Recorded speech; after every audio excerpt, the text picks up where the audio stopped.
శివలింగాన్ని ఇంట్లో ఉంచుకోకూడదని చాలామంది అనుకుంటూ ఉంటారు. కానీ వాస్తవానికి శివలింగాన్ని ఇంట్లో ఉంచుకోవడం వల్ల ఎలాంటి దోషం ఉండదు. అలంకరణ కోసం, సద్భావన కోసం పెట్టుకునే ప్రతిమలకు ఆరాధనలు, నైవేద్యాలు చేయక్కర్లేదు. అయితే ఒకసారి పూజించిన విగ్రహాన్ని మాత్రం ఎట్టి పరిస్థితులలోనూ పక్కన పెట్టకూడదు. భగవంతుని శక్తిని ఆవాహన చేసి పూజించిన తరువాత ఆ శక్తి విగ్రహంలో నిగూఢమై ఉంటుంది. అందులోనూ ప్రత్యేకించి శివలింగం గురించి చెప్పాలంటే లీనమర్థం గమయతీతి లింగః అని అంటారు. అంటే సృష్టంతా వ్యాపించి ఉన్న శక్తులను, వాటి ప్రయోజనాలను సాధకులకు రాబట్టేది లింగం.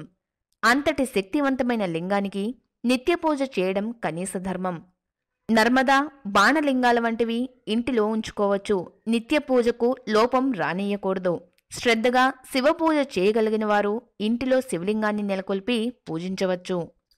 ఈ వీడియో కనుక మీకు నచ్చినట్లయితే లైక్ చేయండి, షేర్ చేయండి. మరిన్ని లేటెస్ట్ అప్డేట్స్ కోసం మా ఛానల్ని సబ్స్క్రైబ్ చేయండి.